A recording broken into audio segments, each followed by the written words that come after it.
5e Dungeons & Dragons is all about challenges and rewards. We want to challenge our players and their characters with traps and puzzles and monsters and interesting role-playing scenarios, and we want to reward them with cool stuff, loot, anything they can use whenever they're successful in overcoming those challenges. But all rewards aren't created equal. We want our rewards to be, well, actually rewarding. We want them to be fun, and we also don't want them to upset the balance of the game. So in this video, I want to talk about not only how and when we give the player characters rewards, but also which types of rewards we use to make it a really fun experience for not only the players, but also yourself. Before we get started, I want to ask you to subscribe to the channel if you haven't already, and maybe like the video, comment down below, and also share it with anyone you know. Getting more viewers on this channel is going to help us create more content like this. The first thing we need to consider is when we deal out rewards, because rewards are meant to give the players a sense of accomplishment and something they can get really excited about. So if they're just wandering into a dungeon and finding a ton of gold without there being any challenge to get that gold, that's not going to be very rewarding. So whenever you're giving out a significant reward, you also want it to come after a significant challenge, whether that's being in a chest at the back of the dungeon, being in a secret tunnel the characters may not find, in the hands of a dangerous big bad evil guy, or maybe a reward for a social interaction that is really tricky and hard to navigate. Another part of timing has to do with when in the campaign you start giving out rewards. Because if you start the campaign off giving the characters a lot of gold or magic items or whatever, you'll have to continually make your rewards bigger and better throughout the campaign, and that could create some issues if you were dealing out rare or very rare or even legendary magic items at the first few levels of the game, because then what are you going to give them that's really going to make them excited later on in the campaign? So good rule of thumb here is to go slow with rewards in the start and then gradually increase the quality of the rewards as you go along in the campaign, so the characters and the players can continually feel like, okay, we're getting bigger and better rewards. Finally, you should also take care to distribute rewards evenly. You don't want one player character to have a bunch of magic items while another player character has none. So be careful with what magic items or other rewards you put in front of the characters, and make sure that if a character is falling behind, you bring them back up with some loot that's designed especially for them. Now let's talk specifically about the different types of rewards that you can give the player characters. The easiest and most simple reward to give the characters is of course just money.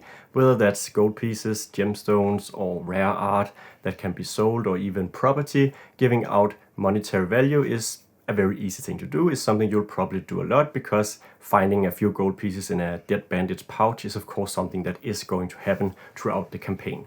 There are some issues with simply giving the characters monetary value, and that is that if we go by the core rules of Dungeons & Dragons, there's not a whole lot for the characters to spend their money on. Sure, you can find equipment in the player's handbook, but aside from boats and ships, which are of course very expensive, the only really expensive thing is the plate mail at 1500 gold pieces, and once a character has that, well, what else are they going to spend their money on? We get more help in the Dungeon Master's Guide, where you can also buy property, castles, mansions, so on, which can be really fun for the players if they're into that type of scenario. But again, once you have a castle or whatever you have, you're not really gonna go out and buy another, probably. It's an issue we've tried to deal with in our book, Wanderer's Guide to Merchant Magic, where we provide 20 plus magic shops that are ready to plug into your game with prices and bargaining specifics and all that stuff for magic items, so characters can actually run into a shop where they can spend their hard-earned gold and convert that to magic items and other stuff that they can use on their characters.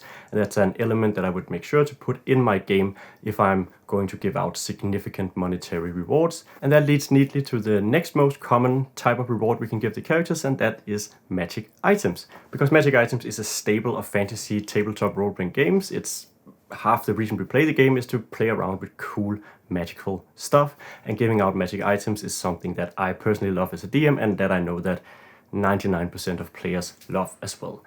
The issue with magic items is that you will quickly become oversaturated if that is your main go-to for rewards, because player characters are restricted to the amount of magic items they can attune to, and also just what they can carry around on their person and actually use. You're quickly going to end up in a spot where you have to give them continually more powerful magic items to make them actually unattuned to their old magic item and attuned to the new one, and that can quickly escalate to a point where the game becomes completely unbalanced. When you do find yourself in a spot where you want to give them some sort of reward, it makes sense that there's a reward here, some treasure. You can always resort to potions and other stuff that is consumable, because those types of rewards are not going to create an imbalance. They're just going to give the characters more options, and that can be really, really fun.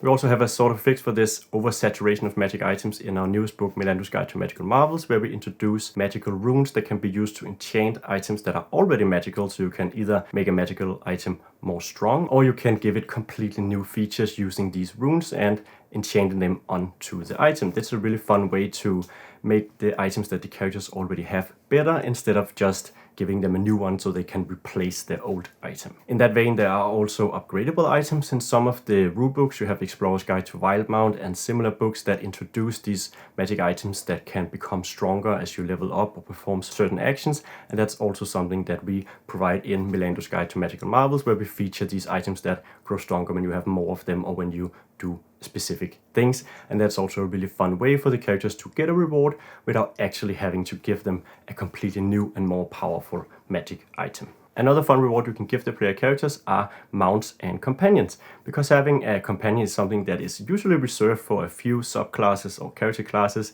and it's something that can be really fun and really make the game more fun to play for, especially characters that don't have a lot to do on their own. It's something we've seen in official adventures and rulebooks, where there are some companions and mounts scattered about that they can either rent for a certain amount of time or given in certain situations. It's also something we provide in Milando's Guide to Magical Marvels, which includes 5 new magical companions and 5 new magical mounts. I'd advise you to take it slow and give out low CR companions at lower levels, so that's a half CR or a quarter CR, something that's not really going to make a huge impact in combat, but it's going to be fun and maybe have some abilities that can be useful. And then later on in the game, as the characters maybe cross into tier 3 or tier 4, they can start getting companions with higher CRs that can actually participate in combat, at least without outshining anyone and maybe even dying, so there is some risk involved. Another fun type of reward that I don't think all DMs really know about is Boons Blessings and other permanent or temporary buffs to the characters.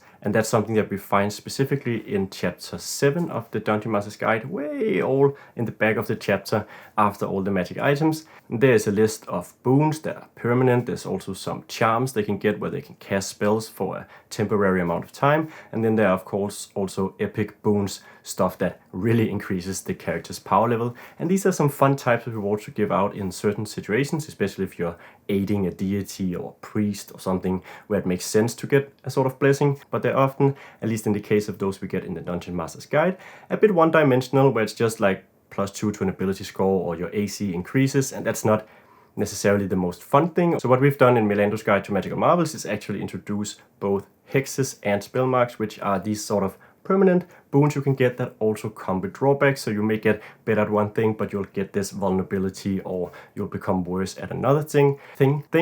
And that is something that can really help make sure that these hexes and spell marks and boons and blessings, whatever, don't create imbalances in the party or between the party and the monsters, and also keeps it fun and random and a bit more two-dimensional or even three-dimensional. In even more drastic cases, there are also transformations where you allow a player character to actually transform and become perhaps an improved version of themselves, or even another creature entirely. This is something that I think is really fun. I still fondly remember how I allowed player characters in a campaign I ran several years ago to become chosen of their deities, where they'd get these really fun and probably a bit overpowered powers, but since it was a small party of only 3 players, it was fine. And it's something that was really fun for them as well, to just sort of out of the blue, because of some event, get some really extreme powers, a transformation of such where they become a lot stronger.